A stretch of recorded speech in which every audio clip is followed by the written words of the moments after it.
Hey guys, I'm Megan. And I'm Stephanie, and we are Barn Besties with farm fresh advice for you.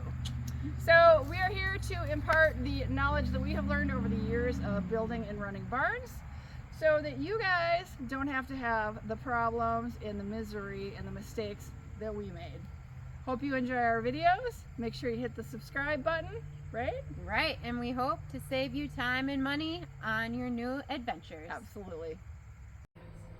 Hey, I'm Megan. And I'm Stephanie. And we are Barn Besties with Farm Fresh Advice. Yes, we do have a little bit of stall advice for you today. So we're in my barn. I built this with my family, about 15 years ago, and I was breeding horses. So a lot of what I want to show you guys for what I did is specifically because I had mares with babies. So we're going to take a look at the stalls. This is just one of the stalls. Stall door, typical size stall door, but the latches that I went for are not typical found in barns. What I did not want was a latch that was going to stick out and make sure you don't do it. Yep, and so on a lot of stall doors, you have a latch that comes out here, and it slides back and forth, and the metal sticks out. And I've seen a ton of horses rip shoulders, their bellies, their hips open. So I didn't want that. So I found these online. It's just a pin system.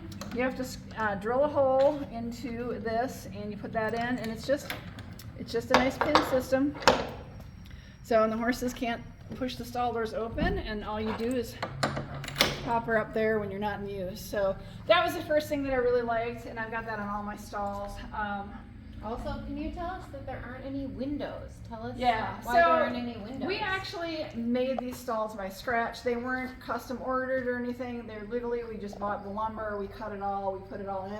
So we manufactured these in our shop. You did this. We did. We used a drill press. This is just conduit. So it's just conduit you get, normally it's electrical running through it, but we just cut it to length and made these basically big windows. They just fit right in. We measured, they fit right in. They screw in with a couple screws. If you needed to take them out, there's just some screws here to take out, some screws on that end to take out. And it's the same for the entire stall. So we also handmade these stall doors. The first couple stalls that I had in my foaling barn, we ordered the stall doors from a company because they actually have a window in them here. And I ordered those stalls with those windows specifically because we were breeding horses, and I wanted to have that for veterinarian safety. So what we would do, if we needed to have a mare pregnancy checked, we would back the mare up to the closed door. The vet could open the door and do the ultrasound with the protection of the door, not having to worry about getting kicked. And then when we had babies, the babies couldn't get out. So it was really a win-win situation. That's the only time I use those stall doors. And every time I've had a vet come in and do like a palpation or an ultrasound, they loved it. They're like, oh, that's awesome. I love it. Don't have to worry about getting kicked. And I love it that you don't have a window. You'll see my barn in the future, and we have windows. And I love the windows when we threw hay through the windows. However, we have hay nets now, and so we have to go through the door. But the clients love to open the window and let the horse's head out, and then of course they cross. The horse can attack the horse crossing. That is not a joke. Yeah. So I hate these windows open. Also, if you leave them open, the horses will eat on your wood. Chew on your wood. So I actually love this. So one of the downsides of that is when I have to grain my horses, I have to actually go in the stall and go to the feeder, but I don't mind. Mine are all really well behaved, and if they're going to be a jerk about it, they're not going to get fed. So one of the things I also did put on, I've got 3 hooks here, just for extra lead ropes. When I was having mares and babies, we were having foal halters. Foals go through a lot of different sizes halters when they're growing. So you start off with these cute little figure 8 baby foal halters, and then they just move up in halters. So you always had a couple of sizes there. The main halter, I would always put my main halter here, my lead rope here, and that just worked out really well. The other thing I did is each one of my stalls has an electrical outlet ran to it, and they are GFCIs with dust covers on them. So if I need to, the vets come out, we need to do dentals, we usually do them in the stalls, or any other need for power. if I need to, like, heated water buckets, I do usually do that in the winter time. I'll have one heated water bucket per stall. Heated water buckets. I know, they will run on that. So, and then clipping, if we're clipping or anything in the stall, any needs. But I also have fans in my stalls. So each one's on a GFCI outlet. The fan just plugs right in from here to turn it on, which I can do. So it's quite, I like the GFCIs, it's very safe. So my fan is up there. You probably can't see it from here, but we'll go in the stall in a minute, show it to you. It's awesome. Awesome. So my stall, when we built this barn, I wanted 14-foot aisles and 14-foot deep stalls, because by the time you put the wood on, they're a little under 14 feet. They're like about 13 and a half, 13.6, 13.9. So I don't have concrete in here. It was all put limestone screening. Some people call that tailings. Pounded down and then matted. So if you come on in here, these are all, they're not interlocking mats. They've been pretty good about shifting. There's a few that have shifted, but not too bad. And what did you do to prep? Did you put limestone So down? I just said I had limestone screening. Some people call it tailings, but crushed limestone down and got a pounder to really just pound them down. And then, put in. And I matted all these stalls before we put the dividers up to actually put the walls in to make the stalls. That's smart. So sometimes you've got mats that start here that go under the wall. Wow. Yeah. Because I can remove the wall. If I need to, I can remove the wall. I can remove the walls. Now, these are our bracing for the walls to keep the walls from, because this doesn't go into the ground, to keep the walls from being too flexible. But as you can see, one of the problems is the horses do chew on this. It's a little easy. But we did taper the edges. Instead of having them square, we did taper them, just to kind of sort of prevent that. But yeah, these were all handmade. Some of them are most of them are full on. And we just, wherever we put the 2x6s is where these go. We kind of guessed on about a third of the way in, just to provide that kind of bracing. I love how the corner is. This is great. We tapered the corners as well. That is awesome. Yeah, as you can see, They eat them. They do eat them. Yeah. The other thing I did when I built this barn is I wanted good ventilation. I wanted windows, but I didn't want the horses to be too accessible to the windows. So my windows are really high. So it's really nice. In the wintertime, these are open.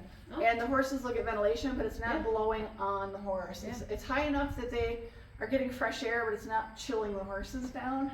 And then we of course made these as well, and they beaver on them. So they eat. But because this is an insert, if they destroy this, I can absolutely replace the entire insert. We just hand make them and replace them. So I did put a tie in here. Sometimes like with like a mama, you know, you tie the mama up to if you're doing something with the baby. But it was pretty rare to use them. But I oftentimes, if I needed to have like a hay bag or something, we could use that there. But we put these in all the stalls for the occasional need. Some are a little lower than others, some are a little higher. I kind of as needed. And didn't get used a whole lot. How often do you have to level? I have never leveled these since we put them in. What? They've not really shifted. The only concern I have is if you get any kind of rodent, like a ground woodchuck or whatever, you may have to peel them back and fill in their little tracks. Little trail. Yeah. But I have amazing. not had to level these. You know, they're not entirely level. You can feel that I didn't get them perfect, but it's fine. It's a little high right here. There's a high spot right here and a little low. Because, you know, the horses stomp them down more in the middle than they do on the very edges. Because we did the same. I mean, we did limestone, but we have to adjust the mats all the time. And these are not interlocking, but I do have a couple of stalls where they're a little shifty, but they're not too bad. You know, I got a lip right here. That's probably, you know, got a little bedding underneath. Yeah. So, but cutting the mats, like especially where Mr. Cameraman is, if he turns around, cutting these was painful. You definitely need a sharp razor blade. And I used like a level, And what do we got going on and here? then these are for water buckets. Yeah, show us how you use them. You just pick this up, put your water bucket in here, and then the lip grabs right there. So, and I have 2 water buckets in the winter at all? Yeah, if it's really cold, things will freeze. But I do have, you know, I do have the electric. If I want to run a 1 water bucket with a heated water bucket, I'll do that. And it's a short distance, so. I don't generally didn't have horses in a lot in the winter. Most of my time, my horses lived outside. It was really in the spring and with the babies that they were in here more. But in the wintertime, I believe in them living out as much as possible. So, and then the stalls just have corner feeders, which are just bolted in and super easy. You just take your impact wrench to take those out. You can take them right out and scrub them down. You know, once a year if you want. So there's just a 2x. And do your horses ever push up against them and break them? They do, and so they're super easy to replace. Okay, perfect. These probably need some new hardware. I have at the this same point, ones but in my barn, actually. yeah. So they work pretty well. That's perfect. But they're pretty wide stalls. All of them vary because the length of the barn with the door varies. But we try to. I have big horses, so they're deep enough. They're, like I said, almost 14 feet deep. I just call them 14 feet. And they're anywhere from 12 foot wide to like 11.6. Well, so pretty close. Beautiful stalls. So, and mares and foals did really well in here. I didn't have mares foaling in here because I have a barn that's close to the house that had 2 stalls in it where they fold. It was literally steps outside of the house when they were foaling. I could get out in a hurry. But then we would bring the mares and the babies in here, and these are big stalls. Most people think that these are huge, and they are, but I needed it for mares and babies. Yeah, that's perfect. And then if we, like, say in the wintertime, if we had an ice storm, I could have 2 yearlings in these stalls, and they would be comfortable because they're young little baby, little young horses. Could put 2 in there together, and they'd be fine. They're big enough, so it worked out pretty well. But I very rarely have to close these. Once a year, I take down the screens. They pop right out, and I pressure or just wash them with a hose because they get dusty. You can see I got a lot of cobwebs and stuff, but not using the barn a whole lot. And then up above is those fans we talked about. These types of fans before.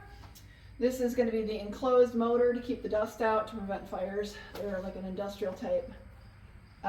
Rated for indoor-outdoor use. So, because they're enclosed, so you don't ever want to do the box fans because that is a great way to burn down your barn. So, all this was kind of hand done. We put the wood up the back walls all the way from corner to corner, went around, and then we started, drilling in the posts, and then I got all the footing in here, the under footings, and was tamping all that down, and then we started on the sidewall and the fronts. But we did not do the divider walls until the end, until I got everything matted, which was a lot of work. Yeah, this is a lot But of I work. wanted to do it that way because I didn't want to have to cut them. No. I mean, I knew I was going to have to cut, but like you start at one end and you just come across, and it just made things a little easier. So I think that there's a little drop off here because eventually but it's not bad. Settled. Yeah. It's settled a little. Yeah. Things have settled in a few places. Like I said, the horses are generally in the middle. You can tell where they've stomped it down a little bit more, but. It would have been great to do the interlocking, but I remember I priced them out, and they were $5 or $10 more per mat, and I just couldn't swing it with doing the whole barn. What we did is I did 2 mats. Yeah. So instead of 4, I started the barn with 4 mats, and they were constantly needing to be re-leveled. Yep. And so, and I think right now it's pretty good with the 2 mats. So when we have 4 mats, we're still shifting a lot. There are companies that you can custom order custom size mats. The problem is they're very heavy. Yeah. Very how heavy. how just do they these arrive? are I think 4x6 or are they 3x4? No, they're 4x6. 4x6 mats, and they're 3/4, I believe, inch thick, or they're an inch. I can't remember. 3/4. But they're very heavy. Yeah. So, we were taking a flatbed trailer or putting them in the bed of a pickup truck. They're very heavy to move. So when you're talking something that's 14 feet deep by 12 feet wide, that's hundreds of pounds of matting. Ours came on a semi, and we had to unload them with a forklift. With a forklift. Yeah. So you don't want them too thin because the thinner they are, the more easily they shift around. Yeah, you want them because they're super light. And the weight of the horses can make them shift. So. Yeah, I'm pretty happy with them. And then I guess, the thing I did is I found this in the hardware section to just to do these edges to try to keep them from chewing on these edges. Because it's just metal, and it's just screwed in. I didn't even have to go that high, I just wanted to keep them from screwing, like chewing on like they do on here. Because this is easy enough to replace, but this is actually the structure of the stall. So I did not want them chewing on this. And so far it's worked. Added a little here and there and just make sure they were flush. So no issues with that, thankfully. Yeah. But yeah, that's my stalls. That was how I made it. sometimes people are just buying the stall kits. I think you really need to evaluate how big your horses are. Because if you have smaller horses, you don't need stalls necessarily the size. Of course, if you are breeding, you're going to need bigger stalls. But for me, raising the type of horses I raise, they're bigger horses. I needed the space.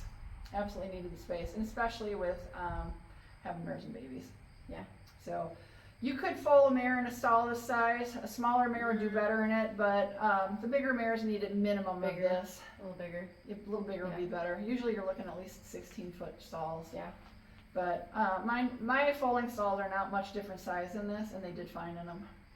So Alright. it would be nice to make a monster size stall, Yeah. but that couldn't necessarily do that. So yeah, thanks everybody for checking it out. Let us know your thoughts. Like we were talking about, you can order stall kits where the metal comes in. You just drop them right on wherever you got to go. You install the wood. There's a lot of different options on stalls. You just got to determine how big you need.